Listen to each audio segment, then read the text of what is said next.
Ladies and gentlemen, boys and girls, welcome to Hollywood After Dark's nearly midnight movie chat. Today, of course, is the 26th of May, 2021, and it's been a wild day. An insane day, one that has changed Hollywood forever. That's right, folks. Zack Snyder finally told Warner Brothers to suck it.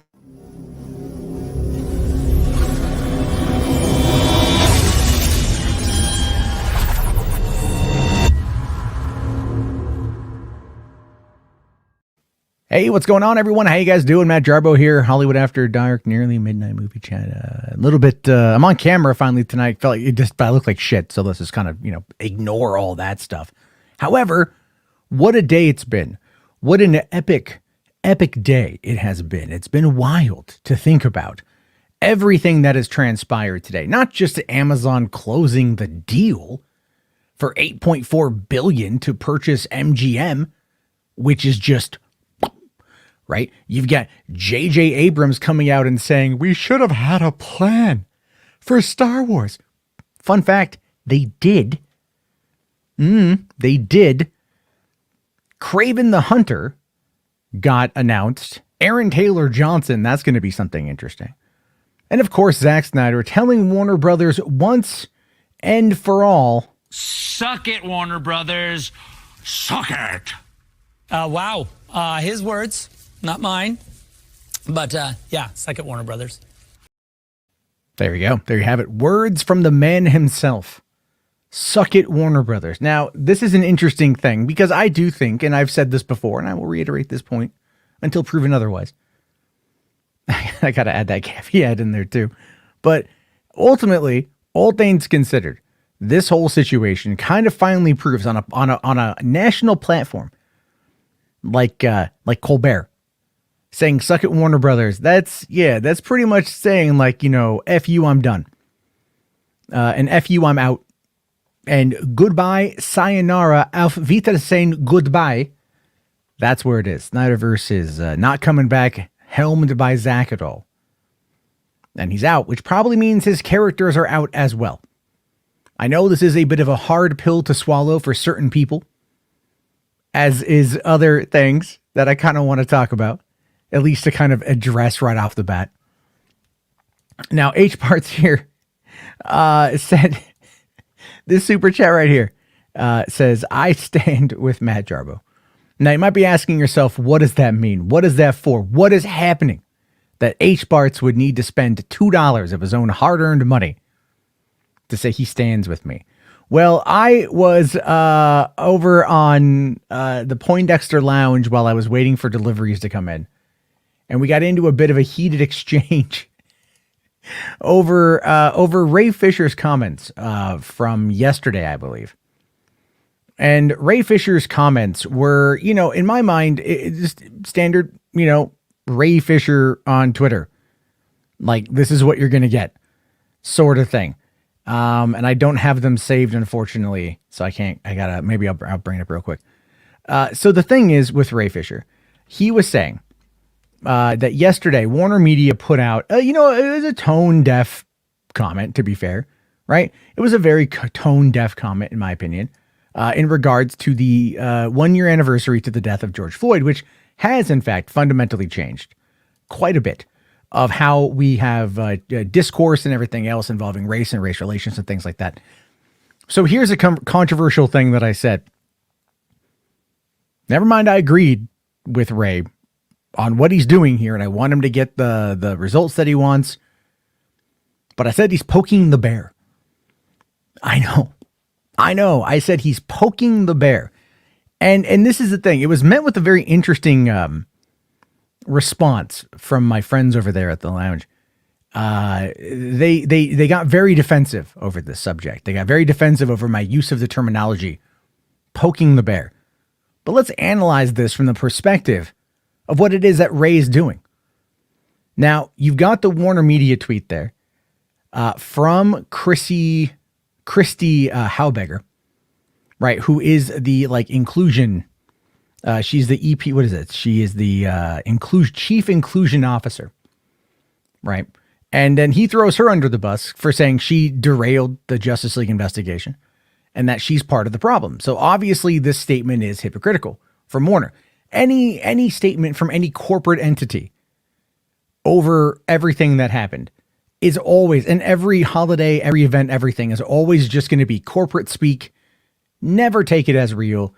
Never take it as anything other than just trying to get very interesting, just trying to score social media points. That's all it is.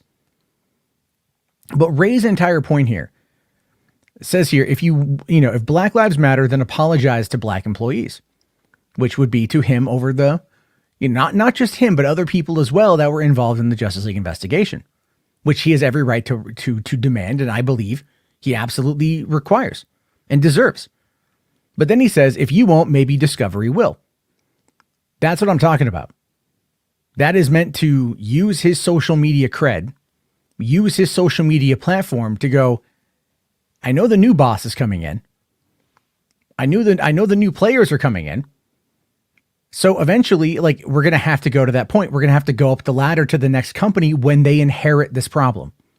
And he's letting them know now. He's poking that bear now in order to let them know. And this is fine. It's not a controversial thing to say that Ray's been poking the bear, but for some reason, I was met with massive, massive pushback from people who handled it, in my opinion, on a very emotional level. And I think that was wrong to handle it that emotionally. So the whole issue here is very much like, why would I say poking the bear? Because that's all he has done in regards to getting the attention that he wants on the subject. He put out a statement last July, kicking this whole thing off. And every time he has needed to make a statement, he's done it through his Twitter.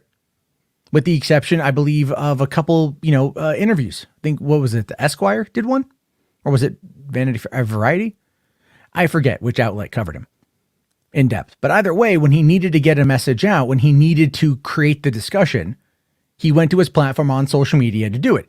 Here, he's doing the exact same thing.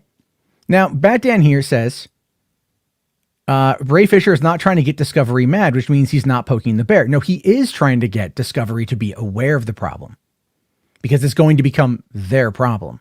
And if they ignore him, then he's going to have to get them mad. That is poking the bear. That is a preemptive poke. That is a preemptive strike. At no point in time is there any indication that this is not if you won't listen to me, somebody else will at another company. What would you take that? What would you take that as? It absolutely is him saying, I'm coming for you. If I don't get what I want here, when it goes to the next company, I'm going to take it there. It's the equivalent of, I'm going to call the new manager. When you guys finally get the dust settled, I'm going to call the next guy. And I'm going to keep doing it until I get what I want. That is still poking the bear. And then he does that. And I'm not saying that he shouldn't do this. I'm pointing out this is exactly what he's doing. This is what he's doing, is he is getting their attention by poking them. He's poking them just a little bit, maybe a little flick, maybe a little nut tap, but he wants their attention, which is poking the bear. I'm just saying, Rodney here, $2. Damn it, Jarbo, why do you keep poking that effing bear? What can I say? What can I say? Lord Slug here says, nah, Jarbo was right. Ray is poking the bear. So, that's kind of the whole issue here. The whole issue is Ray's entire modus operandi in this whole situation has been to leverage social media a very specific way. He has been doing this for about a year now, and he has seen varied results. Warner Media did conduct the investigation, not necessarily to his liking, but they conducted it. They came to their conclusion and they took remedial action. Those were their words. We know that Joss Whedon was removed from the Nevers as it was finishing up its post-production, getting ready to launch. A show that actually did very well for HBO Max and HBO. A show with high numbers and high ratings. That was all tied to Joss Whedon. And they got rid of him as a result of this investigation. But Ray still wants more. He wants there to be a public apology, which is the entire point, and that's fine. He should get it. But make no mistake that if he doesn't get what he wants, that he will poke the bear in order to get that attention on himself, which oftentimes when he criticizes Warner Brothers, what happens? It's being written about in Variety and the Hollywood Reporter and Deadline for months there. He would say something and there would be a follow-up article on those 3 trades. The top trades in the industry would report on his tweets and report on what Warner Brothers would say through a spokesperson in order to keep everyone up on the drama. Ray tweeted anything for a while and it would get the attention of trending on Twitter and it would go from there. If that's not poking the bear, then I don't know what you would define as trying to get someone's attention to give you like respite in this situation. That's what I don't get. Me saying he's poking the bear is not a negative statement. It's accurately pointing out his MO over the span of the last year.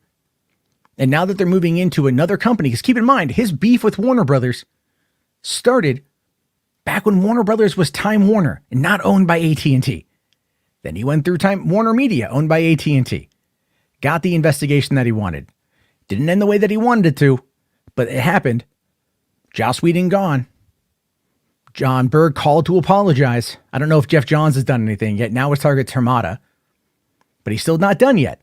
So now he's moving over into Discovery. So we've seen this now, if anything, go through 3 separate companies as we're getting ready to go to the next company. What do you want to call it outside of that is poking the bear publicly to get attention on something you feel is a disservice and you feel is disrespectful? This isn't a controversial statement to make. And it's really interesting how certain people out there, and people even in this chat right now, are acting like it is. If you look at everything he's done to get attention, he has gone at them multiple times to provoke a response. What do you think this is? This is provoking a response, if not from Warner Media, then from Discovery when Discovery takes over. Poking the bear. Targeted agitation. Very simple to understand. Not any kind of a logic or emotion needed to understand the MO here. But unfortunately, when it comes to aspects of the Snyder fandom, you can't say anything because people get too mad. You can't criticize Zack over things he has said. You can't criticize Ray over things he has said. It's just, it's unheard of. You can't do it. It's just, you can't do it at all. And that is the unfortunate reality of where a lot of this stuff has gone. And I don't want to give it a name. I'm not trying to give it a name because I don't want 2 idiots to like get any kind of, a play off of that. But it's very frustrating. It's very frustrating at times to look at these things as they are and to go, yeah, this is seriously something that needs to be talked about, or at least doesn't, I mean, it's whatever. It's not that big of a deal, but in turning it into a big deal, then makes it out to be something. Because the way I took that whole response to me was like they acted like I called him like a racial slur or something. Like I was really waiting for that to be the next step. Like I was legitimately sitting there in my car waiting for one of the persons on that panel just to say like, why are you criticizing? Is it because of this? You know? And it's like, not at all. But like literally that's what I was waiting for because the response was so wild and over the top by simply saying he's poking the bear, and it evoked this emotion that is just, it is wild and it is crazy. And I just wanted to address it right off the bat because it's just kind of, it's like really ridiculous. So anyway, there we go on that one. All right. Andre here says, bro, that Snyder fans generally criticize everything. Yeah, I know they criticize everything, but you can't criticize anything else back. Let's see here. Now, James asks a good question. What is Ray Fisher's agenda? What is he trying to gain? He wants an apology. He wants a public apology. And guess what? He's owed a public apology. They've weaseled around this a lot, and that is true. And he wants more than what he's gotten. And I think he's owed that. And he's going to keep doing it in a way that's been effective. And the way that's been effective has been leveraging social media. Yesterday, after he tweeted this, guess what? I Stand With Ray Fisher was trending again. This got 132 quote tweets, 1,582 retweets, and 5,221 likes. You know, and that was bringing the attention to it, which is exactly the whole damn point. Right. Bears have emotions too. There we go. Yeah, I agree. Time to move on from the topic. I just had to talk about that one. All right. There was a super chat here. Yeah, no, Enosh and I are cool, man. I'm not mad at Enosh. But when I talk about like not being able to criticize the Snyderverse, Snyder in certain ways, and when I criticize what I see and how the movement allows for really no alternate opinion that's ever considered. It's either like, it's like I was met with so much pushback when I'm like, Zack Snyder says they done. They didn't even say goodbye to Zack. He said that in an interview. They never gave him the numbers for the Snyder cut. Deborah Snyder confirmed that in an interview. They never played ball. They were passive aggressive and undermining at every step. They wanted nothing to do with him.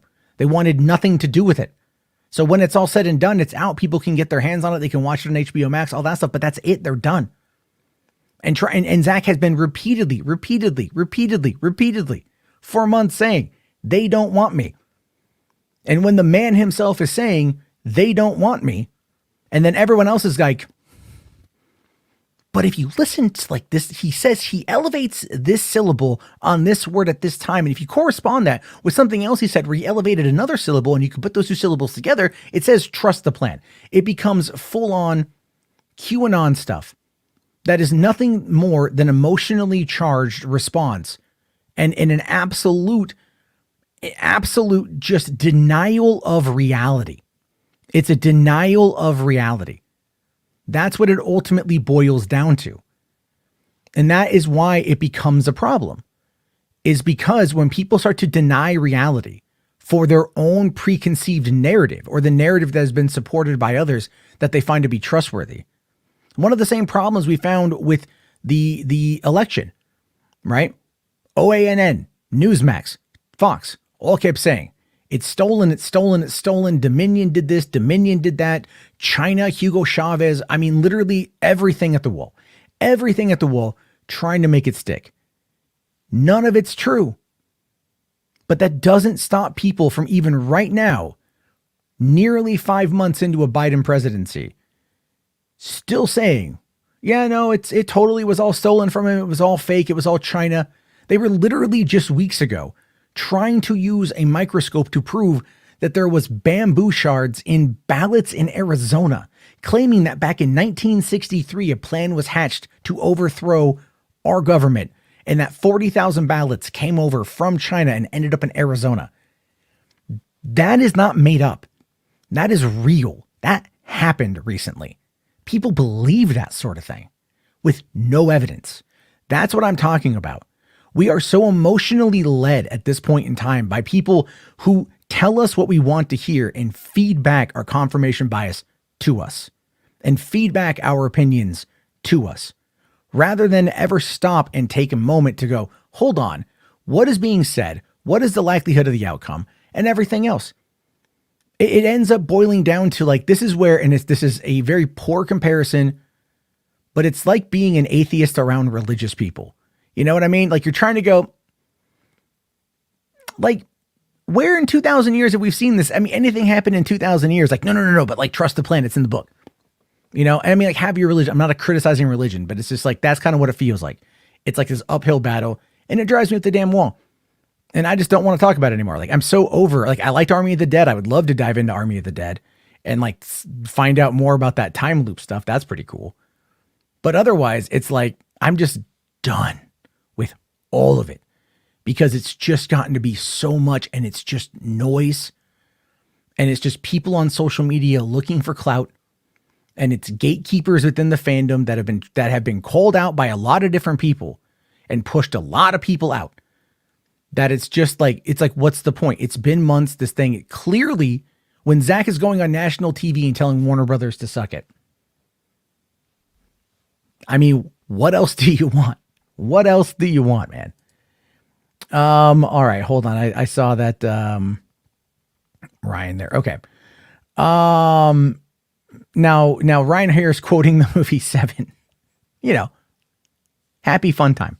Saying, wanting people to listen, you can't just tap them on the shoulder anymore. You have to hit them with a sledgehammer, and then you'll notice you've got their strict attention. I guess that's true. Yeah. I guess that's true. All right. So you got that one. Yeah. Anyway, thank you. Yeah, let's move on to the next topic here. There was another super chat I want to get through here from Geek Girl Reviews, who is the first time, I believe, popping in a super chat. Thank you very much. Says, what do you mean when you say all Zack characters are going away? Because technically Aquaman, Harley, and Wonder Woman, his characters. Yeah, but they're not. No, well, I mean, Harley is David Ayer. Okay, kind of in that world. But the Suicide Squad is considered a soft reboot. Aquaman 2 is going to be a sequel to Justice League. And Wonder Woman 1984. I mean, come on. Was that Zack's Diana? No. As much as I want it, while those characters and those actors are going to be the same, their reality, their shared reality is not one of the Snyder universe. It's going to be of something completely different, because that is what Warner's wants. They want to move away from Zack, which is unfortunate. But that's the reality of it. That's why they've done all this multiverse stuff, so they can kind of explain it away. Why the Flash is supposedly going to reboot the DCEU. All of those things. All of those things that just come down from poor management and really just shaky beliefs and not trusting your creatives. So that's what I'm talking about. Thank you. All right.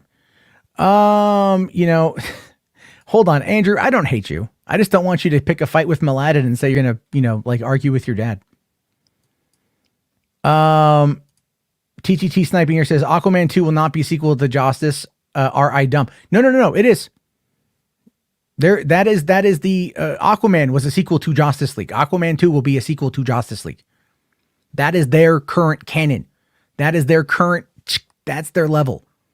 The Snyderverse is another multiverse. No. It's that. Talk about. I haven't seen Spiral. How can I talk about Spiral? I haven't seen it. And I have a feeling I know who you are. Anyway. All right. Anyway, okay. Where's my article? Okay, hold on. HBart's here, says they were fighting in Enosh's chat. Like what, me and Enosh or what? So anyway, okay. Well, thank you for that, by the way. All right. Jason Momoa already putting his little taste of the story to connect to the movie. Do your research. Let me see here. Jason Momoa, Aquaman 2 Snyder cut. Let's see. How Aquaman story engine. Yeah, I mean, like, I'm not saying anything that's saying that. I'm not saying anything here that's saying that at all. I mean, unless it's on an interview somewhere that I don't know of, but like I would have heard about that. So I'm not saying it. If you got a link, hit me up on Twitter. I'm just saying. Andrew and Mladen were fighting. Oh yeah, no, they're fighting. They've been fighting all week. Andrew, you're not a loser, dude. Just like you gotta again, you are very emotional. And you gotta stop like that emotional. You gotta. If you're finding yourself getting upset, the key would be to walk away. Right? The key would be to walk away and not like engage, because if it continuously makes you upset, then you are putting yourself in that position to continuously get upset. So take a step back. Go play a video game. Go find a YouTube video that brings you happiness. I don't know what it is. And then come back, right? Or come back at another time when you're feeling more up to it. I mean, that's really all it really boils down to. And yeah, Minmin's right. No one hates you. Different opinions. Anyway, okay, let's take a look here. Lover Squirrel. No. What are my thoughts? Okay, yeah. See, I know exactly. Yeah, okay. Batman, Superman. I know this is you. I know this is you. And I kind of agree that they overpaid for MGM. But then again, I did say, I got to bring up the article here. I thought I had it up. Here. All right. What is the article? Deadline. I lost it. Okay. Damn it. Deadline, Amazon, MGM. If I could type, I thought I had it up here. I restarted my computer. Okay. So we'll take a quick look here at this article from Deadline. Oh no, wait, that's not the right article. Oh, son of a bitch. I just want to get to the article. All right. Deadline's got like a bunch of different articles on it. And you know what? I won't use Deadline. Let me get another one here. I'll just use Bleeding Cool. Not that I'm a big fan of Bleeding Cool, but hey, listen, it's right there and I've got it synced up. So we're just going to do that. Okay. So there we go on this one. All right. Amazon buys MGN for $8.5 billion. Now, the thing with MGM is they have a vast library. And I know that matters to some people in regards to like streaming. Cause I said on Twitter today that this is a gateway into theatrical, and people like, no, theaters are dead. It's all dead. It's all going away. It's all going to be this and that and this and that. And I'm like, no. The theaters are never out of the equation. And it's so ridiculously stupid to think that, because here's where we are right now with Amazon. Amazon has said just recently that they've got like 175 million active monthly users on Amazon Instant or on Amazon Prime, right? So on Amazon, on Amazon Prime, you've got all these people watching, 175 million people a month. That's more than Disney Plus. Netflix beats it, but not by much. It's kind of the underdog, but it doesn't get talked about. Now that they own a mini major, they're going to be able to work those distribution deals on a worldwide global scale.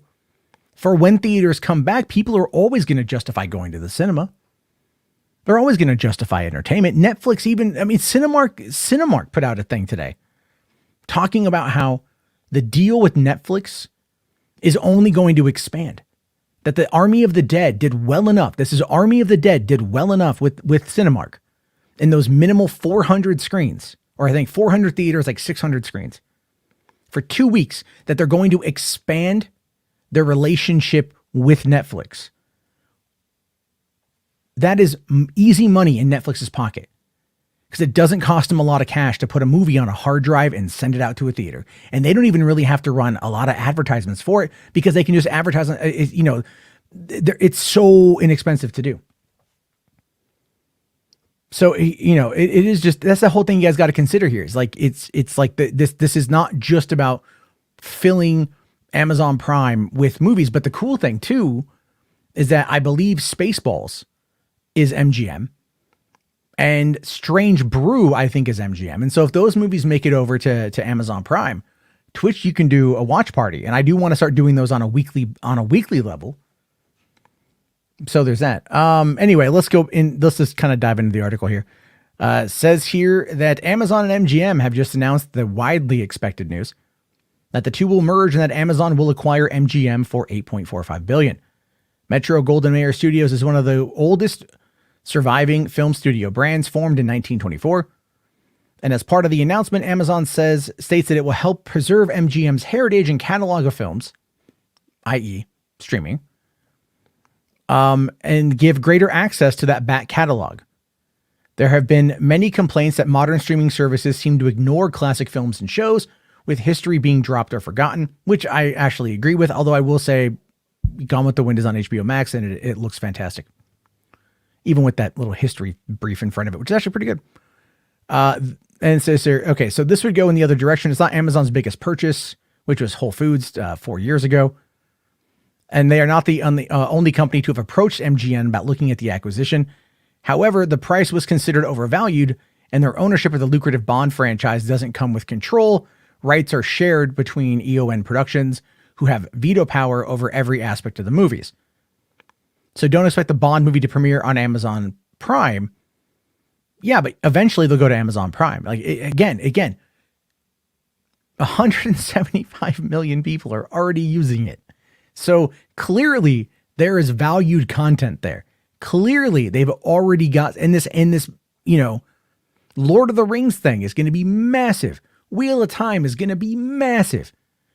This whole thing is purchasing it for the library and for the accessibility, because again, it's a mini major.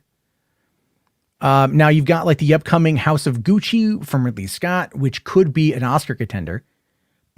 Paul Thomas Anderson's Soggy Bottom and Project Hail Mary. And then the deal follows AT&T Discovery. This is also kind of going on. But again, what we're going to see here is everyone's talking about Bond, but it's like, what movies, franchises does MGM own? Okay, because it's not just, it's not just those movies. All right, let me see if this is the right one here. I'm trying to find like they own a fair amount. Here, I'll just bring this one up. So, okay. Come on. Damn you, Chrome. All right. So if you look at this here, okay, this is their current holdings. All right. So their current holdings, according to Wikipedia, are MGM Studios, MGM Home Entertainment, United Artists, with and also having connection to Annapurna, which is, they do a lot of stuff, and Orion. They have Orion Classics. They've also got MGM Television, and a bunch of stuff works here. MGM HD, Comet Channel, Charge, Epix. Epix is huge. Epix is a big channel. And they own a bunch of other stuff as well. They've got their animation library, which is, I'm not too sure what all there is. You know, there's a bunch of stuff here that I could, you just got a whole bunch of stuff, a whole bunch of movies. And, I'm just saying, it's like MGM has a lot going for it, right? They have a lot that they're going to be able to make on this. There's a lot that Amazon is going to be able to work on. So, and then also I'll tell you this, here's another big franchise. People aren't talking about this one here. Stargate. MGM owns Stargate. And what have we been seeing coming out of Amazon right now? Out of Amazon, what we've been seeing, fantasy and science fiction. Stargate is massively popular, and people have been begging for a new home and a new series of some kind. This is another factor. Having the Bond movies, having those on streaming is going to be a big factor as well. They might have to negotiate with, I believe, Sony I'm not sure who did the home video rights for the Craig movies. But having the entire back catalog on there, that's a massive thing. People are going to really like that. And so you've got a lot that you're going to be able to see coming out of this. That is not just related to Bond. But this was also a deal, in my opinion, to get them back in theaters, to get it all figured out. So, MGM here owns The Secret of NIMH. Well, if they can drag Don Bluth out of retirement and give me something massive, I would be very happy with that. I would love that, to get into Don Bluth stuff. Now, Geek Girls here asks, how many people actually watch Amazon and pay, and many have it for free shipping? What they've said is 175 million people actively engaged with Prime Video. So it's not just like having the Prime subscription. It's actively engaging with Prime Video per month. And also, and I totally forgot about this one, they've got RoboCop. And I think they're going to develop some new RoboCop stuff from everyone's asking them to develop more RoboCop. But it's like, man, if you're not going to go hardcore into RoboCop, then that's one of those things. Jeff Bezos should play the next Bond villain. Yeah. Or the next Lex Luthor. Better than John Cryer. That's for certain. So I'm just saying, it's like, MCAT here does say, theater is an experience you don't have at home, which is true. And the thing is, even after this last year, people still want to go back and see movies. They just want to be safe. I just got my second vaccination shot last week. I'm waiting for it to kind of kick in. I'm still wearing my mask when I go out. I want to make sure I'm good, but I feel better about going to the theater now. I feel better about it. I want to go more often. I thought about going tonight before I said I would do a live stream. So there's a lot there that you can do. There's a lot, so people are going to be going back, and they're going to go for tent poles, and they're going to go for bigger films. Bond movies, man. I mean, what if Amazon starts financing Bond movies? You know, and they find a way to make it work. So, well, okay. Dark Beast here says, no, leave Don Bluth where he is. The man has diminished since the years of brilliance. His later films just were not as good quality. I mean, yeah, you're not wrong, but I still, to this day, it's been 20 years. I love Titan Iggy. So I very much love Titan Iggy. This is nothing. Yeah. MGM made Oz, Ben-Hur, and Dr. Zhivago. Are going to open those up to a whole new audience of fucking people. You know, how many Twitch streamers are going to be like, hey, everyone, let's get together, watch Wizard of Oz, man. It's going to be great.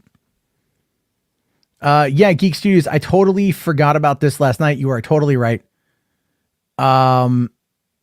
It says here, have you heard that the voice of Sebastian the Crab from Little Mermaid died yesterday? Yeah, I heard he died yesterday. That was very sad. Okay, so Music Man here says, Matt, if you were sick after the second dose, you already had the antibodies. I guess, man, it fucked me up, dude. I'm still feeling it. Like, I'm still feeling it since Friday. Friday I was fine until Friday night. Saturday, Sunday, Monday, Tuesday, today, I've been like feeling better, but I'm just like, I've been feeling very queasy and very ill, and it's not good. It's not good. No. Warner Brothers, no, MGM made it. They might own it now, but then again, it's also like the Disney had the rights, you know, remember, because they had Return to Oz in 86, I think. So, thoughts on Ridley Scott having two movies so close together? I mean, hey man, I wish I could, I hope when I am his age, I can continue to do that, you know, to work like that. I just hope that they're going to be good. Ridley's been hit or miss, dude. Ridley has been very, very, very hit or miss. All right, let's take a look here at this at this J.J. Abrams article from today. This thing with J.J. Abrams today is effing wild, guys. Like I saw people talking about this morning, and I'm just like, I was debating. I'm like, do I go and make it my own standalone video for this? Do I go and bring it up? And I might. Because here's the thing is, you know, JJ says here, like when it talks about here, it's critical to have a plan. Here's what you may not realize. They had a plan. They did. They plotted out all three movies. They plotted it all out. They had a room with a bunch of whiteboards and they plotted out all three movies, because you have to do it like that when you are writing the first movie in a trilogy. You have to set up the payoffs, and you have to know what the payoffs are going to be. So this whole thing right now is absolutely a dig. It's a dig, I believe, more at Rian Johnson and his failings as a storyteller and wanting it to be more about himself and making the movie. Anything else here? All right. Let's see what this article says. I haven't fully read it yet. Okay, Abrams was never supposed to direct more than one film in the Star Wars franchise. When he was first approached about tackling Episode 7, he turned it down. It took some convincing on the then new Lucasfilm head Kathy Kennedy's part to get Abrams to agree to sign on, and in doing so, he said he was excited about the idea of creating the foundation from the ground up, from which other stories might grow. Indeed, The Force Awakens had the unenviable task of introducing brand new characters that fans would want to follow, while also servicing fans' desires to see old favorites come back to the scene or screen. Abrams, co-writing the script with Lawrence Kasdan after Michael Arndt wrote the initial drafts, pulled it off, not only providing a satisfying conclusion to Han Solo's arc, but also making the world fall in love with Rey, Finn, Poe, BB-8. Who wrote this article? This is from Adam Chitwood. Well, Adam is full of chit about this one here. That wasn't a satisfying conclusion to Han Solo's arc. Although I will say I did love the cameo in Rise of Skywalker, and I think that did kind of make up for a bit of it. So maybe I would grant him a little bit of that. But a lot of people didn't love Rey. A lot of people didn't love Finn or Poe. Although BB-8 was pretty universally accepted. Now, as Abrams was working on The Force Awakens, Lucasfilm wanted to get the next two films in the sequel trilogy off the ground, and thus hired Rian Johnson to write and direct Episode 8, and Colin Trevorrow to co-write and direct Episode 9. The idea being that each director would build on what the previous filmmaker had crafted, leading to a sort of creative handoff from one director to a next. In Johnson's case, that meant following certain threads that Abram built, like Rey's confrontation with Luke Skywalker, and dropping others, like Snoke. The Last Jedi was a critical success, but was divisive among some diehard fans, owing to some of these decisions to veer left when it looked like Abrams was plotting the course right. Again, my biggest complaint with this, and I don't want to go back and relitigate why The Last Jedi is a terrible Star Wars movie.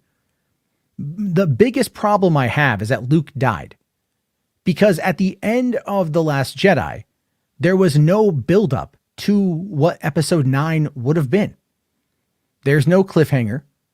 There's no, this is where things might go next. It was simply the rebellion or the resistance is destroyed.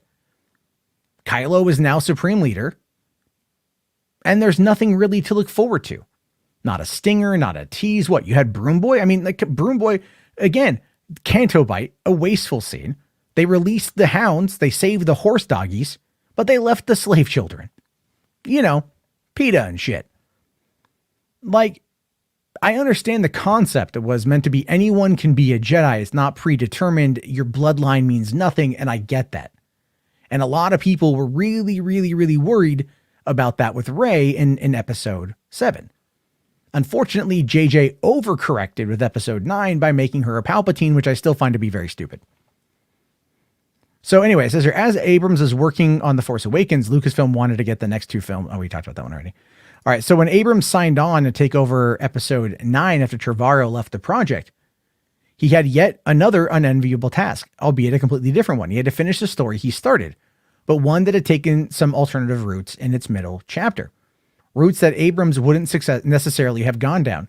The resulting film, The Rise of Skywalker, was similarly divisive, as Abrams brought the story back around to some ideas he'd been percolating while making The Force Awakens, especially talking about Rey's parentage. Now, like I've said, when I first saw The Rise of Skywalker, I'm like, you don't have to watch The Last Jedi ever again. You don't have to. It skips over it.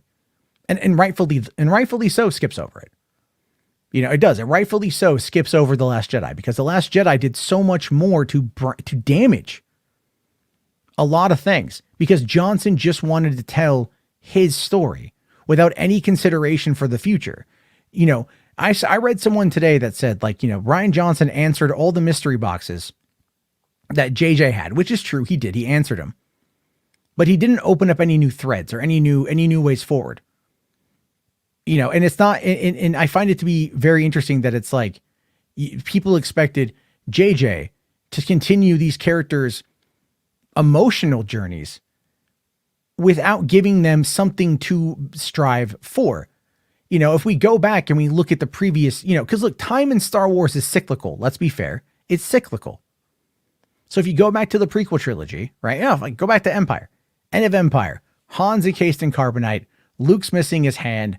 Lando and Chewie go off in search of Han. The Empire technically has won that round, but it's not over. There's hope. And if the entire point of The Last Jedi is to claim that there's hope, which they keep trying to say that to me, there was no hope at the end of that movie. There was Luke Skywalker sitting alone and dying alone on a fucking tablet, on a stone tablet, looking out over 2 suns. Oh, I get the dichotomy, the juxtaposition.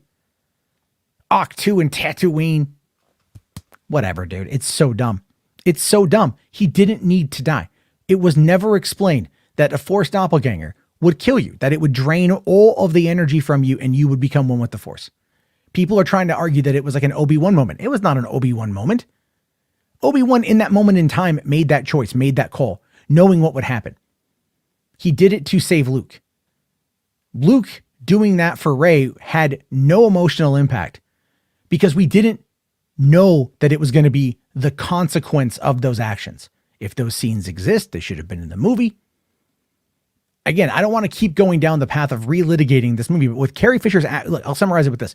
With Carrie Fisher's actual death, a year before the release of The Last Jedi, during a phase where they went back and they did rewrites and they pushed The Last Jedi from Memorial Day 2018 or 2017 to Christmas 2017. They pushed it 6 months so Rian Johnson could do rewrites. and they still let Luke die, they still cut, they still did all that, it is not only irresponsible, it is illogical, and it reeks of hubris. And as much as I enjoy Rian Johnson as an actual director, because I think he's very talented on that front, his storytelling inability on this front almost irreparably damaged the fandom, the fan base of Star Wars. And it gave rise to the fandom menace, which has been just a massive thorn in everyone's side because they have found a way to profit off of hatred.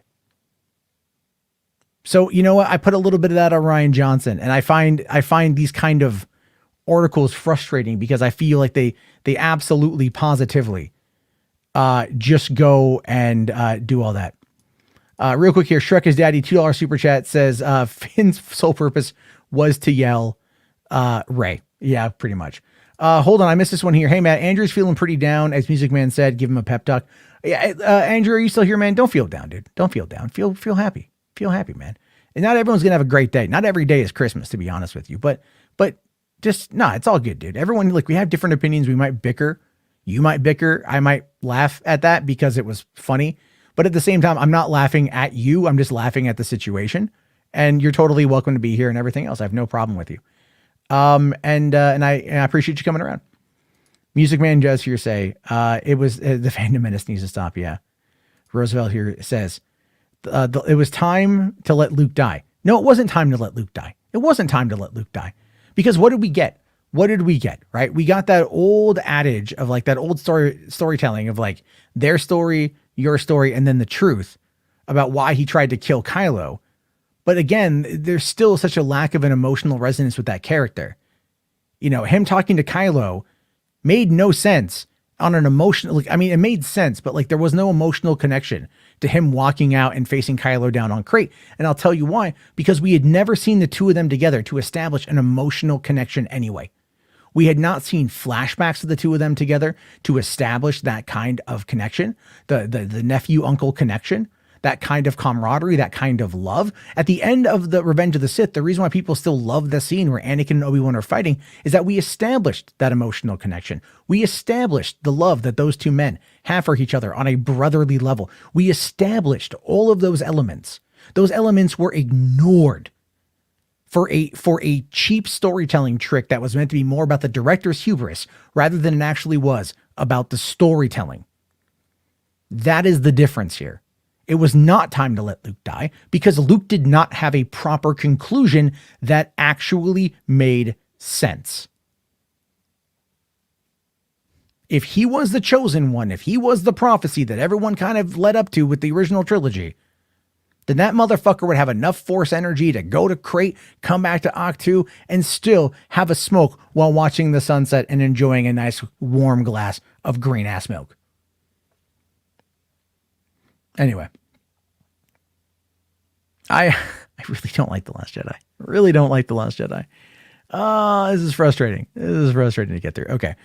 All right. So they were speaking with Abrams about the 10th anniversary of Super 8, which is a good movie, although be at the ending on that's kind of weird. The movie hits that climax and then it's over. You know what I mean? The best way to describe it is like watching a porno. I know that's kind of my go-to in the joke department, but it is. It's you get to the build up money shot, and then it cuts to black. That's kind of what happened with Super 8. It literally is just over, but it's a great film. It's a great movie. I love it. Now, they said here, asking about how does he feel about Star Wars trilogy having benefited from having a plan from the very beginning.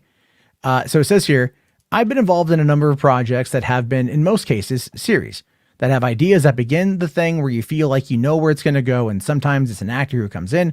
Other times it's a relationship that as written doesn't quite work. And things that you think are going to be so well received just crash and burn. And other things that you think oh, that's a small moment or that's a one episode character suddenly become a hugely important part of the story. I feel like what I've learned as a lesson a few times now, and it's something that especially in this pandemic year working with writers has become clear. The lesson is that you have to plan things the best you can, and you always need to be able to respond to the unexpected. And the unexpected can come across in all sorts of forms. And I do think that there's nothing more important than knowing where you're going. So when talking about the sequel trilogy, before we get to this next thing, Again, Kathy Kennedy herself talked about this, where they had a room with the whiteboards, so they plotted it all out. To give you guys another example, Terminator Dark Fate. You may not have liked the opening of Terminator Dark Fate. I personally did. I thought the movie was actually pretty good. But they wrote the scripts for 2 and 3. They plotted out Dark Fate's entire trilogy because they had to establish the plot points and the threads going forward. They did the same thing here, but somehow Johnson was allowed to just straight up do whatever he wanted. And I think that was a Kathy decision, and that is one that will haunt her legacy with Lucasfilm for the rest of time. Anyway, going on here. Now, Abrams acknowledged that sometimes the plan is the thing that gets in the way, saying, there are projects I've worked on where we've had some ideas, but we hadn't worked through them enough. And sometimes we had some ideas but then we weren't allowed to do them the way we wanted to. I've had all sorts of situations where you plan things in a certain way and suddenly you find yourself doing something that's 180 degrees different. And then sometimes that works really well and you feel like, wow, that really came together. And then other times you think, oh my God, I can't believe this is where we are. And sometimes when it's not working out, it's because it's what you planned. And other times when it's not working out, it's because you didn't have a plan. So he's kind of taking responsibility there with I believe, The Force Awakens. But again, that having that last little bit there is clearly aimed at The Last Jedi. So he says here that he's learned the hard way that it's better to have a plan and be willing or able to change it rather than not have one at all. It says here, you just really or never really know, but having a plan, I have learned in some cases the hard way, is the most critical thing, because otherwise you don't know what you're setting up. You don't know what to emphasize, because if you don't know the inevitable of the story, you're just as good as your last sequence or effect or joke or whatever, but you want to be leading into something inevitable. And that is the biggest effing dig at The Last Jedi. The Last Jedi didn't end leading into something that was inevitable. It was just a cool sequence with like Admiral Holdo doing that thing, but also Admiral Holdo withholding all that planned information when they're literally using ships as they run out of gas in the galaxy's slowest car chase and not telling anyone what's up for some reason. Why? Why? Oh, maybe again, a better storyline, and this is my own pitch, would have been having there be a mole. And the mole was the reason why the Dreadnought was able to track the resistance through hyperspace. Who could the mole have been? Well, if you get rid of the Canto Bite sequence, but keep DJ in his arc, what was Rose Tico doing when we first met her character in the movie? She was crying, but she was also stopping people from escaping using escape pods. So she could have, at that point in time, captured DJ, unbeknownst to them and unbeknownst to us. So when they are standing down there in the hole and they're describing their plan about going to Canto Bite, finding this master code breaker, getting back and getting that information off the Dreadnought, this is when DJ could have popped up from the back of the cell. And then you have that exact same exchange where what they do is he picks the lock. He's like, hey man, I can get you over there. I can do this. But what I want is I want my way out. And them seeing that he's got skill, that he's got ability, they probably would trust him just like they did in the movie. And then you go through the exact same thing. Oh yeah, he's a rogue agent. He's a double agent for the First Order who embedded himself with the Resistance in order to be able to give them the precise information. Oh wow, all of a sudden, Admiral Holdo withholding information because she was fearful of there being a mole or a spy that could then transmit that info back to the First Order. And so she was being close guarded with that information because now she didn't know who she could trust, but she knew that there was definitely a mole, and she didn't know if it was Poe or not. So she couldn't trust him, and it would make all of her actions make all the sense in the world. It would make everyone's actions make all the sense in the world. But no, they went to a fucking casino planet. So Joseph Gordon-Levitt could have a cameo appearance as a weird Kentucky alien. Oh my God, they parked on the beach. They parked on the beach. It's like, it's ridiculous. In regards to like how poorly put together The Last Jedi was and how no one thought that should have been the thing. Well, Poe was also demoted. That is true. But then again, you could have easily tied that into His actions caused the demotion, but they don't know if they can trust him. They don't know if they can trust anybody because Leia was out of commission at that point in time. And so Admiral Holdo knew about Poe from Leia, but still, you know what? She's going to be close guarded. She's going to be tactful in regards how she's handling this information. I'm telling you, that would have made the movie much better. I'm telling you guys, like that would have made the movie much better. So anyway, here, hold on. Music Man here says, wait, that was Joseph Gordon-Levitt. Yep. That was Joseph Gordon-Levitt. Was that was that. Do I like the Leia Poppins? No, I don't like that scene. Because as soon as I got home from seeing the movie, I found that clip on Twitter, and that clip had the Superman theme done to it. I might still have it. I'm not going to play because I'll get copyright struck. Let's see here. The Real Logan Massacre said Colin's original script at least wanted to follow episode 8. JJ dropped the ball on connecting the whole trilogy. Did he? Because Colin Trevorrow couldn't nail it. And Colin Trevorrow left in September of 2017, a full 4 months before the release, or 3 months before the release of The Last Jedi. And again, at that point in time, at any point in time in the final phases of editing that movie, they could have cut the Luke dying scene by 5 seconds and ultimately saved that franchise. All right. So Jess here says, one problem with The Last Jedi that needs explanation is how the male characters are pushed down by the female characters, Rey, Luke, Holdor. It's Holdo, not Holdor. Poe and Rosenberg. No, it's the characters aren't really, Rey didn't hold down Luke. Rey held, if anything, Rey kind of like called Luke on his bullshit, which I think was fine. You know, because Luke was like, oh man, I feel really bad for trying to kill my nephew. I'm going to go in the self-imposed exile. Not tell anyone where I'm at, but for some reason, like the First Order, like had a, I don't know, the whole thing with the map in the first movie, they really just kind of let that whole thing go. I think that had a bigger payout. Let's see here. Oh, I missed 2 super chats. I did. Okay, hold on. Okay, I just want to make sure. Okay, thanks for letting me know. All right, real quick here. H-Bart's here, $2 says Brie will fire.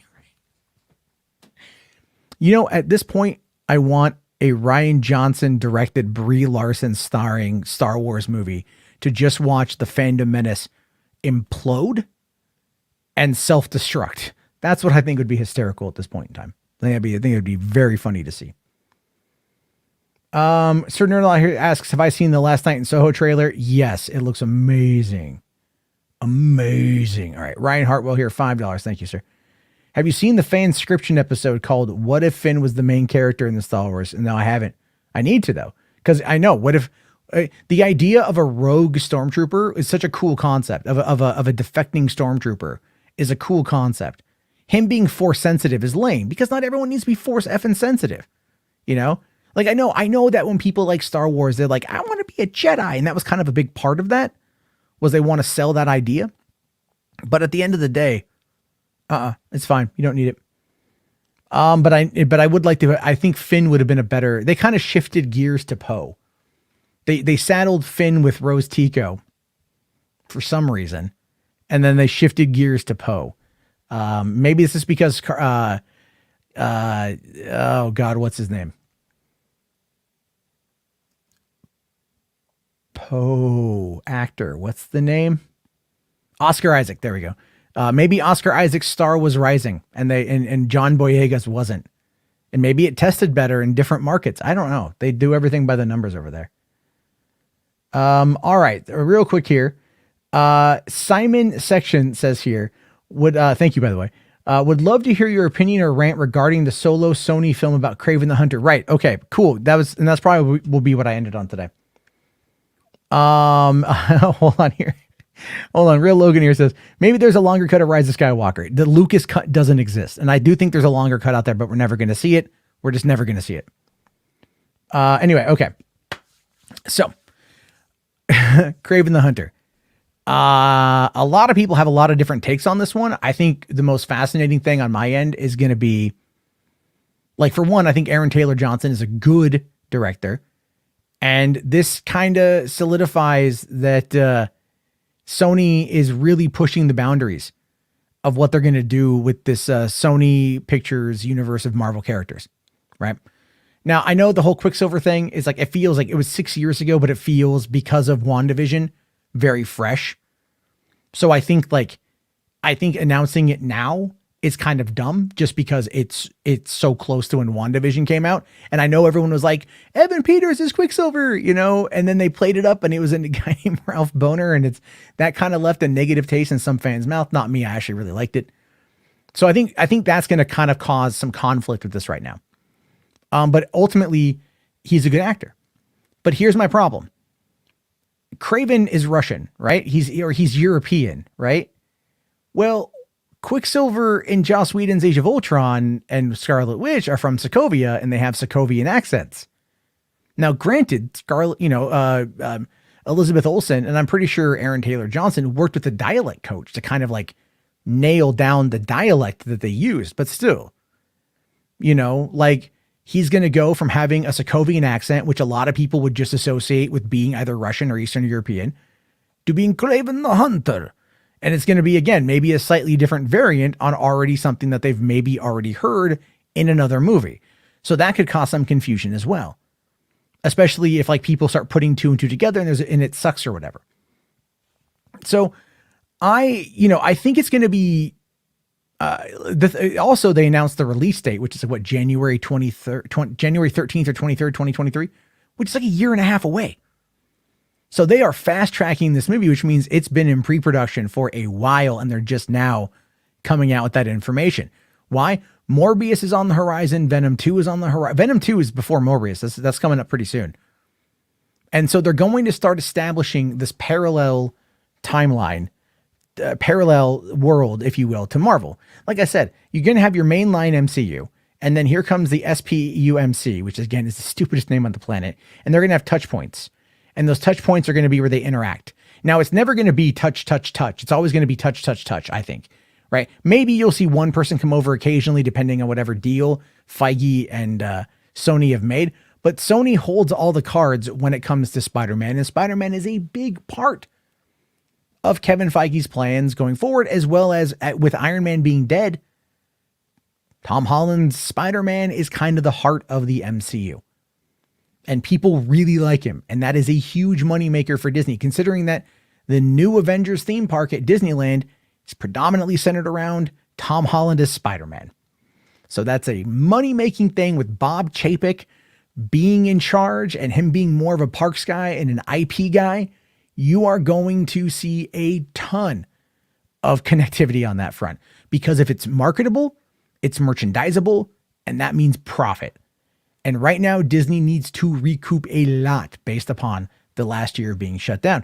So I am cool with it. I really want to see what's going to be happening with it. I am actually, as weird as this is to say, I am very excited for like what Sony's going to do. And I haven't said that about a Sony property in a while. And the reason why I'm as excited as I am has everything to do with the fact that it's something a little bit different than the MCU. And as much as I love the MCU, it is very homogenized, and I don't expect Kevin Feige to take a lot of risks. Like, let's say if Eternals bombs, which the response to that trailer was not great. Overall, a lot of people were disappointed in it because it just was like, what? Okay. The next trailer, which should come out probably before Black Widow, so in just a few weeks, will probably give us more of the story. And I'm pretty sure there will be a tie-in to that with Black Widow as well as Shang-Chi. All right. I mean, it would be stupid of them, because people are going to flock to go see Black Widow, to not have a tie-in to Eternals, which comes out only 5 months later or 4 months later. And then 2 months after that is Shang-Chi. So they're very quickly putting it all out there. Should be very interesting to see nonetheless. However, I am excited to see what they do with it, especially with Kraven, because I do love the character of Kraven. And him being a Spider-Man villain means that we're going to get more Spider-Man, which is good for me because I love Spider-Man. And then if they bring him into the MCU, then that's going to open the door for that one. So who knows? If they're casting him now, If they're announcing it now, I think that we're going to see him pop up in either Morbius, Venom 2, or Spider-Man No Way Home. So I'm very much looking forward to this one here. And then also, okay. Oh, right. Yeah, totally missed on this one too. There's a lot going on today. Thank you, Fourth, very much. $10 here. Fantastic. Thank you very much, sir. Says Snyder said his next project is a Star Wars film by way of Seven Samurai. He never pitched it to Disney. He said he is going to take the Star Wars element out and make it original. Yeah. I thought he did pitch it before they went to JJ. Doesn't matter. Yeah. So him taking the concept of the Seven Samurai and looking at it being about the Jedi before the Phantom Menace, right? Before all the Clone Wars is going to be very fascinating to see. Now, granted, we have seen in multiple Star Wars entries the tie into Seven Samurai. If you look at Chapter 4 from Season 1 of Mando, where we meet Cara Dune, very similar to that whole, Kurosawa, influence. The Clone Wars is at a very similar episode as well, with helping bounty hunters prepare a village for an onslaught of droids. Then you've also got, Chapter 6, the Jedi, Chapter 4, the Jedi, or 5, it doesn't matter. Whatever chapter the goddamn Jedi was in Season 2 of Mando, very Kurosawa inspired. So we know that there's already roots in that. And if he takes out that element and then he gives us a very Kurosawa inspired story, that's gonna be pretty cool. And I think, like I said before, Cinemark was touting the success of Army of the Dead in theaters. And they want to expand their relationship with Netflix. Well, what does that mean for Netflix? That means they're going to start really investing into Zack Snyder. So at this point, I think it's fair to say that Snyder is on Team Netflix. Because tonight he did say suck it to Warner Brothers. So you've got that. And I think it's going to be very, very, very interesting. I'm excited for it. I really want to see what's going to happen with it. It's going to be pretty cool.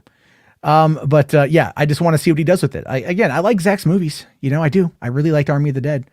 Real quick here. Did I see the new Uncharted pictures? Yeah.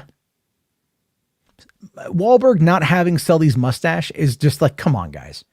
Come on. Are you even gonna effing try at this point? I want to see it, but it's like, give me something that ties in to one of my favorite franchises.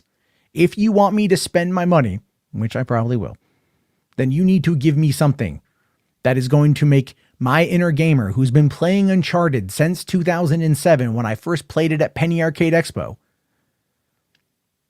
You're going to have to do something that's going to make me come on into it. All right. Let's see here. Okay. And then H-Bart's here with another $5 super chat. Thank you, sir.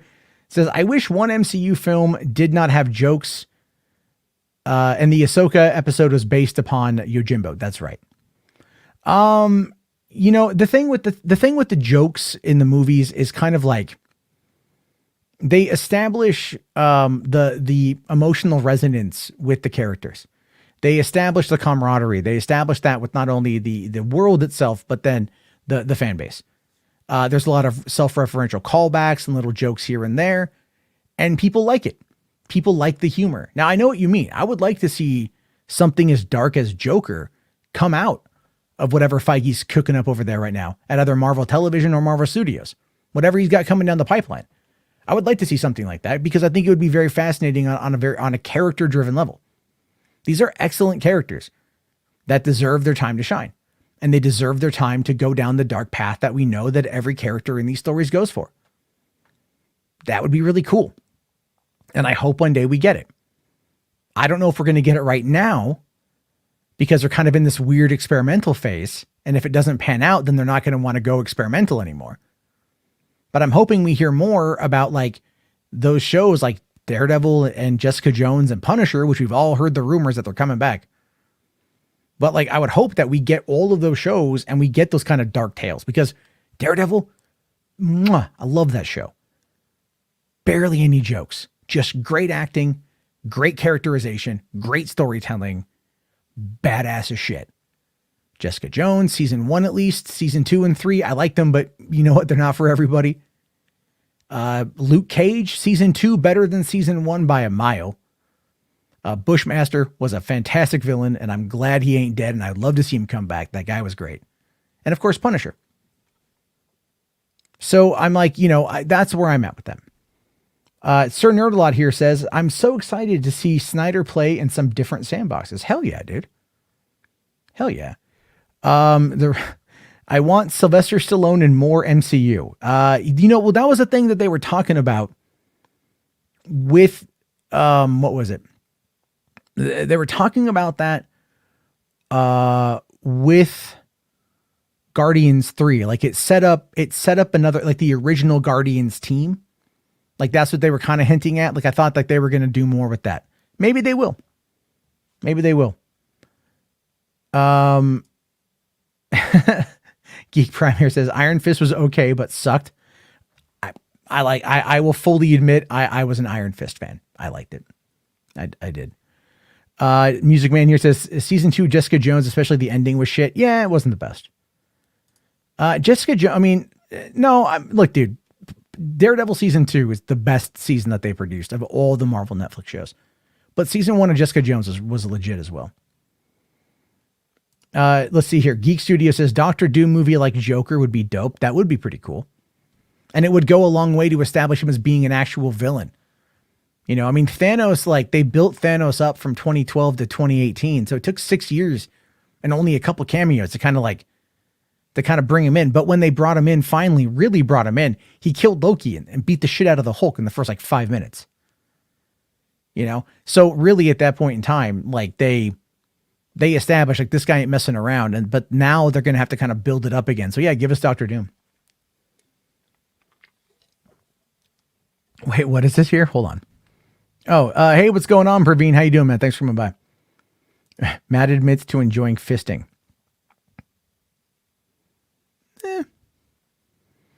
Let's see here. What are my thoughts on making Snake Eyes Asian instead of the blonde Caucasian gaijin? I mean, I'm fine with it. Like, I don't care. You know what? I don't care. Like some of those things, I'm not going to get, I don't know. Like he's going to be in the, if they're going to take him out of the mask a lot, cause he's going to have like a dialogue and talk, that's going to be like, it's whatever, man. They want to sell it to the international markets. I get it. They want to make it that kind of movie. I get it. And again, a lot of this stuff is just in name only. Let's be fair. These studios got to make money, right? Which is what they do. They got to make money and they're going to do it in probably like the easiest and least cost effective way. And so when you're trying to sell a property like this, especially now when we're seeing a lot more Asian led action properties come out domestically, which is awesome. They're going to make those kind of changes and, it's going to be fascinating to see. 75 YBA here says, I've seen enough white guys. Z. I mean, I get it, dude. I get it. I think in part though, it's like, it's not like about like the color of someone's skin. I think a lot of it is kind of the characterization, like I love D'Onofrio as Kingpin, but I also liked Michael Clark Duncan in the role back in 2003. I thought he was physically imposing and I love Michael Clark Duncan as an actor. Rip. Right. So like, I loved him back then, but I think D'Onofrio nailed it just in a bit of a different way. And that's kind of hard to do sometimes, especially when we're talking about continuity and canon and longevity and storytelling. That's why I don't have faith in DC, because DC Comics will just reboot everything. Marvel does very similar things as well, but at least they've been consistent with the movies because they had a plan and they followed that plan through. I don't know. We'll have to wait and see here. Okay, let's see. You missed the days of Jet Li. Yeah, I love Jet Li movies. All right, the Geeks here says, I think Marvel should make Magic Side of Doctor Doom, which had never been done in film but did in the comics. I mean, maybe, but then again, he's going up against the Fantastic Four and having it be too much magic can be too much. Ryan here says, I can see Snake Eyes being Asian. Yeah. No issue with that whatsoever. Real Logan here asks, what are my top 5 favorite Star Wars films? Empire, A New Hope, probably Revenge of the Sith, Return of the Jedi, Solo. Yeah, we did lose Michael Clark Duncan far too soon. The Loki, I've seen the Loki emojis. Yeah. I like that the Loki emojis are up. I can't wait to watch that. So let's see here. Mladen says, I'm fine with Asian Snake Eyes as long as he is not boring like Cole Young in Mortal Kombat. I still haven't seen Mortal Kombat. I totally missed it when I was on HBO Max. I'll watch it again. I'll watch it. I'll find a way to see it. It's playing in theaters. Maybe I'll go see it in theaters. Now that I'm vaxxed, I can go see movies again. Maybe I'll go see Mortal Kombat. Anyway. All right, boys, it is 12:30 a.m. I have got to get my ass to bed. Tomorrow's going to be a long day. My girlfriend is getting her second dose, so I've got to be on child duty and looking after my kids. So that's going to be fun because they keep life interesting. I love my daughters, man. They're great. Like one of them pooped and I'm like, which one of you pooped? And I'm checking their diapers and I'm like, oh, this one pooped. And then I changed the other one and it's just like diarrhea city. And I'm like, oh, you stealth pooped. So there's that. Anyway, listen, as far as my comments earlier about the whole Ray Fisher situation, I don't harbor ill will towards my friends that I disagree with. I have my frustrations with the Snyder Cut fandom because I do feel that certain people take this shit way too seriously and they don't invite any kind of conversation surrounding it. As always, I just like to talk about movies. I don't always want to get into the drama shit. I like diving into other stuff, man. I'm actually, trying to think of ways to like do other content that's not just the streams because I like doing the streams. They're a lot of fun. I have to keep them a bit on the shorter side just because of my own mental health, as well as the fact that I don't want to be up too late. I can't do 4-hour streams. I would want to kill myself.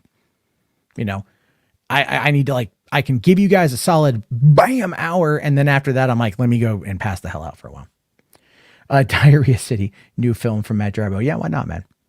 One day I will get my secret project off the ground. One day I'll get my secret project off the ground. One thing I want to do is, and I have a name for it as well, but I'm not going to tell you guys what it is. One thing I want to do is I'm a writer. Okay. I have a bunch of scripts that I've written and I have a bunch of really dumb, terrible ideas for movies that I've always wanted to find a way to get out there. And one of the things I like is I like talking and I like audio, which is why I've been trying to do more podcasty type stuff. But there are so many writers out there who've written these amazing scripts or these stories that have just never gone anywhere. And I'm like, what if we could find a way to give those stories a voice? And that's kind of what I'm kicking around, is like giving those stories a voice, because I think that'd be a lot of fun. And I think it'd be kind of cool to go back into my old library of content and like pull out. I wrote like I wrote a Grindhouse movie, a Grindhouse movie back in 2007. I guarantee you at this point, I've lost it. Like I've lost the script. One of my friends may have it. I sent it off to him, but like I wrote a Grindhouse story. I wrote a superhero story where literally like I wrote this again back in like 06, 07, where the concept was these two superheroes, like these two guys want to be superheroes. And they live in a town, they live in a world full of superheroes, right? This is kind of like The Boys kind of did the same thing with Vought. I never read The Boys, so I didn't know about it till then, but it's kind of like superheroes they're kind of made and they all have very different powers. And one of the guys was named Erecto, and Erecto was like Mr. Fantastic, but only one part of his body elongated. And he was a huge sex addict. Right. And it was very like disgusting takes on these characters. Like one character was a big breasted woman who shot milk from her titties and she was called Milkula. But the kicker here was that the two main characters, their base of operations was in the basement of their dad's strip club, because he's a strip club chain owner. And they found that the stripper poles go down into the basement and they would just slide down the stripper poles. This was a very immature time in my life. So that concept is exceptionally immature. I probably will never revisit it because it is just so terrible, but I might post the scripts at one point in time. I also have one, that I want to do, and I'm going to write it. I think it's going to be funny. It's called Fat Assassin. And it's about a fat dude who's an assassin, right? And the whole thing's going to summarize like with a catchphrase. Like when he's like, down on his luck and shit. Like he's almost going to die. And the guy, he's being taunted by the villain. And he's just like, and the villain's like, what do you say to that now? And he's just like, always bet on fat or some shit like that. You know what I mean? Like, and some moment it's going to come up and it's just going to be like, Hulk out or whatever. Cause he's a big dude, chunky guy, breaks his chains, beats the shit out of people, kills everybody, gets the fuck out of there, gets the girl, gets laid. Like, it's so stupid. Everything is so stupid, but it's like, fuck it, man. It'd be funny to tell some of these kind of stories. Like I can't draw, but I can write, I once wrote it was a 208 page audio drama script where it's a zombie story where like, think of, like a kind of Escape from New York, right? Mixed with like reality based television, where people get dumped into this town and they've got to survive and they're zombies. And like people bet from around the world to see who's going to live, who's going to die, And so it's just a kind of a concept like that. Cause I really like zombies. So I was like, I've got an idea for a movie that I would love to see made. And I want to, but I could not be the one to write it because it is so charged with where we are in society at this point in time that it's a take on the lottery that is like, I pitched it to my girlfriend and she was like, never tell anyone about that ever. It is, but I pitched it to other friends of mine too. And they're like, fuck that. That's like mind blowing, like this concept. And it's very, very pertinent to our times. It is not a story I would ever write. It is a story that I would maybe do the outline for, and then I would find a very specific writer to take it and to make it theirs, simply because I would love the story to be told, but I'm not the person to tell that story. And then I've got another one I want to do about, again, it's kind of like people would like it, but it's very controversial. It's kind of a take on like, it's a horror movie, but it's about, I'll tell you guys, it's so stupid. I've written like 10 pages. I wrote a sample because I wanted to try to get financing for it. So I wrote a sample of the script and I gave it to my friends and they all came back, loved it. And it's called Flashback. And the whole point is like, it was meant to be, it takes place in like the 90s. And what you've got a college class. That's a survivalist class, right? And like, all semester they learn how to survive in the woods. And then the final is they go out in the woods for a couple days. But the class is taught by a former Vietnam vet who spent many years in captivity. He was captured by the Viet Cong, tortured by the VC. And this is how he gives back. This is his therapy. Because he learned to survive because he got out, he survived. So this is how he kind of works through his own personal pain. Unfortunately, there are pranksters, and the pranksters fuck with him and he hits his head and he has a flashback. So now all of these students are, in his mind, they are VC, and he is basically fucking Rambo at this point. And so he starts taking them out one by one because in his mind, they're the enemy. And the kids have got to work together based upon the skills he taught them to get around what he knows how to do in order to survive as long as they can or stop him. And I think it's a really cool concept. And I wrote a bunch of it. And I'd love to make one of these movies. I used to fucking write. I used to write every night. I had tons of scripts, man, tons of scripts. I would write short films. I would write documentaries. I would write radio dramas. I would write everything. I can type at nearly 100 words a minute when I get going. And so I can crank out like 20 pages of script in like 2 hours. Not a problem. When I get into it, when I'm into it, those of you guys who know, I kind of obsess over stuff. I have OCD. So when I dive into this sort of thing, I will dive in and I just create. And I read, if you ever seen the Stranger Days stuff, right? Like, I've got, like this one right here, like this giant Kandahar thing, right? So this is like, it's real or hoax. It's not real, obviously, but it's like I researched it and I put it together, and it's like, it's cool. To me, that's pretty cool. Like, I like this kind of stuff. So I like to do research, and I like to read, and I like to kind of figure out like what makes people tick, and then like write it down. And I used to, and I haven't in years. I haven't written a script in years. And I always kind of hate that, because when I was in LA, it was, I went there to be a writer, and in LA, being a writer is fuck, it's the most, it's probably the most disrespectful job you could get. People treat you like crap. Like, you're a writer. You offer nothing of value. You're literally a dime a dozen. Actors can at least go on camera and do something. Like, you need someone to bark like a circus seal. Fuck, dude. They can easily do that. But if you're a writer and you go to LA, it doesn't matter all the ideas you've got, and none of that matters. It's like, it's all about who you know. And you have to get in with people. So I was, I went in there to be a writer, and I ended up working at a fucking movie theater.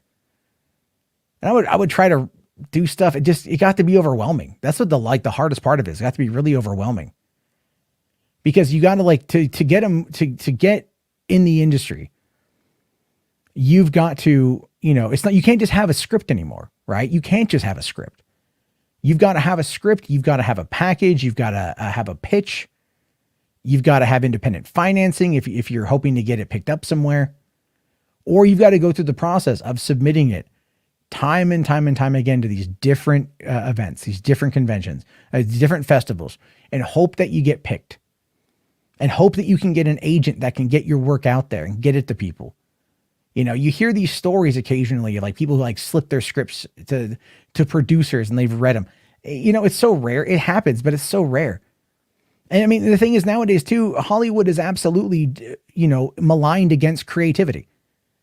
Right. And it's like, so, you got people like Netflix. Like, I could probably write some badass shit for Netflix. And I would fucking let Netflix give me a budget. I'll go out there and make like the best goddamn point of view found footage documentary ever, man. Fuck, that's my jam. Right. I even wrote one a number of years ago. It's called Where's Tate? And it's a point of view found footage documentary. The whole script it's the first draft is done. I have to go back in and revise it. But basically, it's this girl's brother gets kidnapped. Right? Like, a 6-year-old brother gets kidnapped. She's in her late teens. And the guy who kidnapped her brother calls, and he torments the family, right? For like weeks after the fact. He just would call and he would say like, your brother's dead. I fucking killed him. And he would just torment her. And the way the movie opened was her driving down a long, like, dark road in the woods, right? And she's kind of narrating the situation. But what I was going to include was I was going to include the audio from the voicemails that this guy would leave, where he's just screaming obscenities into the phone, just screaming into the phone. Like, I fucking killed your, all this shit, right? Like, just fucking terrifying shit.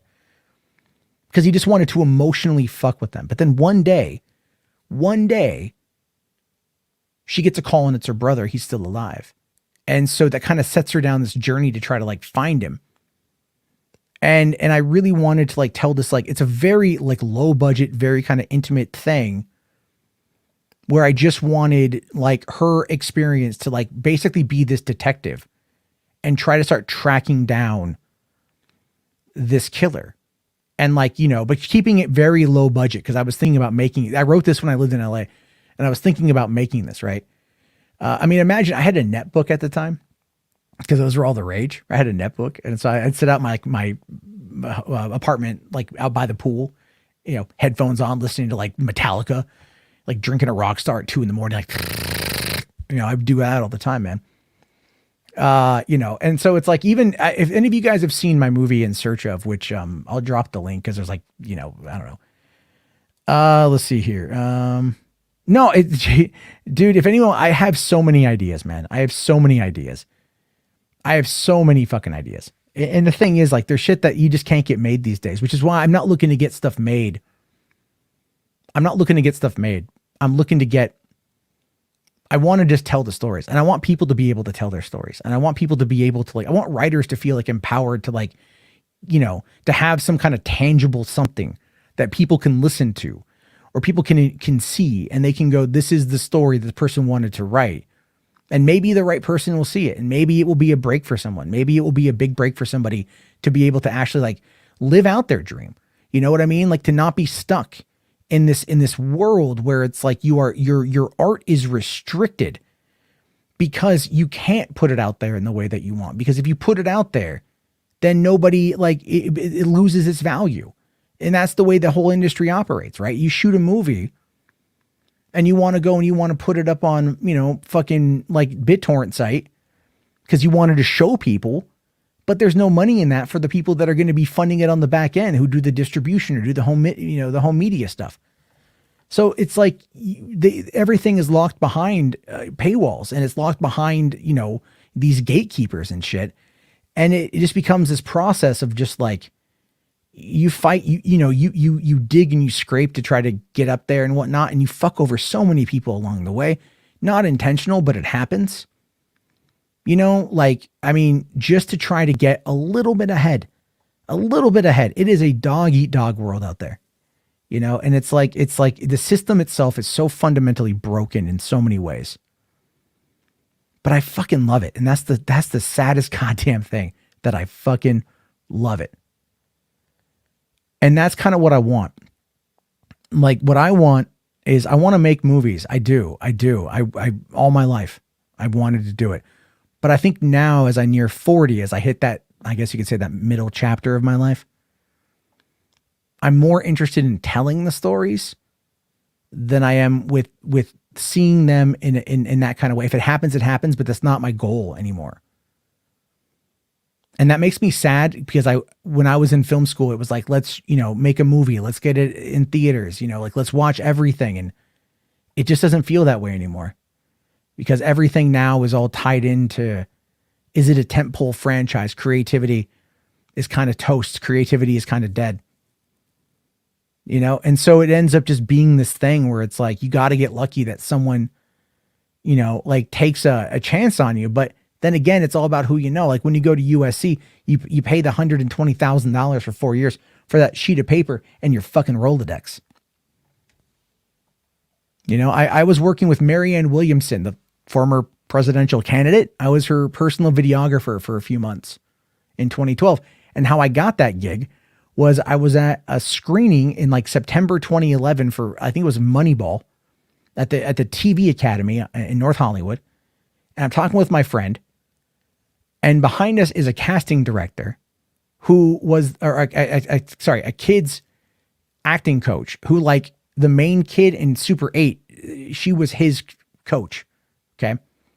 And she was nice, and she didn't understand social media. So I was teaching her social media. I was helping out her social media. And from there, she had another friend who was a former, like, Good Day LA morning personality type guy, who was retired, and he couldn't figure out Facebook, and he wanted to use Facebook. So I went over to his place, and I taught him how to use it, set it up for him, right? Just as a favor, And then I got a call from Marianne Williamson's fucking assistant, because he knew Marianne Williamson, and she's like, I need a videographer. And he's like, oh, I know this guy, Matt, who does it. And then I got that gig. And it's all about who you know and how you work your way up.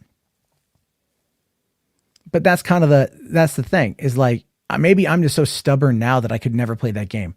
I've seen it played out. I don't like how it plays out. In my mind, it just hurts people. I've been hurt.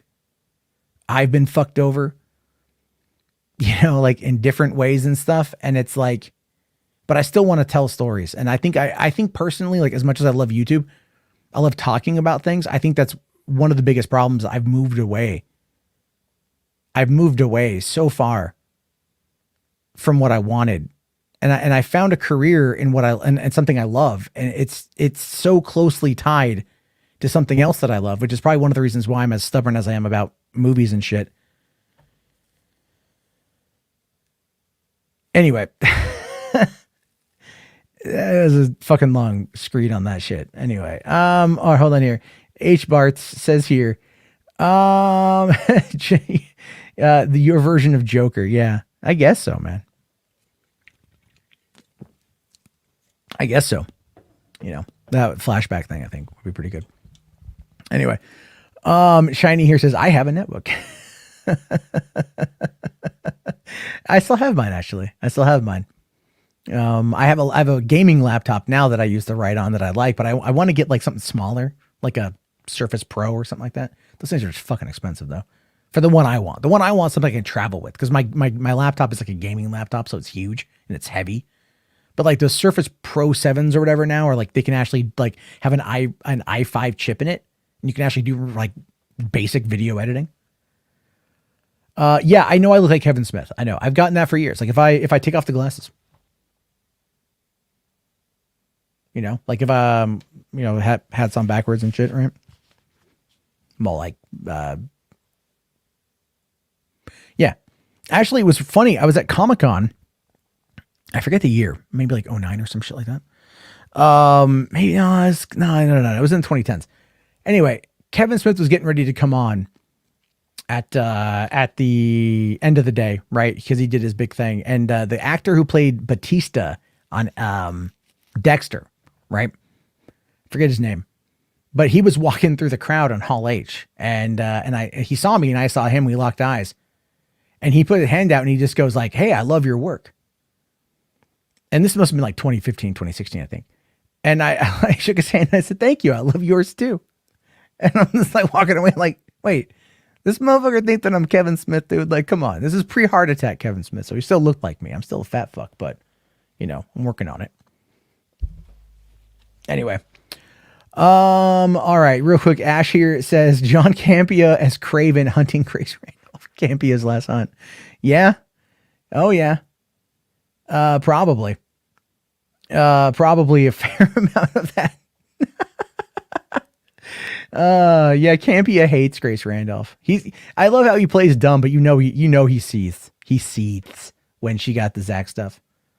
So that. But all right, guys. Yeah, it's one. We've been on for an hour and a half. I really appreciate it. I do got to get to bed. It's almost 1 a.m. here. I'll be back on tomorrow night. If you guys want, do me a solid, smash that like or hit the dislike. It's all good. And you know, I appreciate everybody. Thank you so much again for listening to me kind of rant. I know Fourth here says I'm sensing a bit of desperation. I'm not desperate. It's, there's a difference between realization, right? And desperation. Desperation would mean like, I'm actively trying to like climb my way back or scramble my way back to Los Angeles. I live in the fucking forest, you know, I've got 2 kids. It's not that. Life has changed, and rolling with the punches is how you get it. It's how you move. It's how you keep going, you know? So you have to figure out the best way for you. You know what? I've been out of the game for a while. So, I mean, if anything, I'm just kind of out of the game. All right. So, don't let your dreams be dreams. That's right. And then, Andrew here says, I just had a laugh making Alfred jokes. Cool. I don't know what the fuck that means. Brie Larson getting cast as Mara Jade, so Doomcock and the Quartering take the cyanide pills. No, they would never do. They're both too narcissistic to actually kill themselves. That's just 100% accurate. But all right, everybody, have yourself a great night. Thank you again for watching. I really appreciate it, and peace out.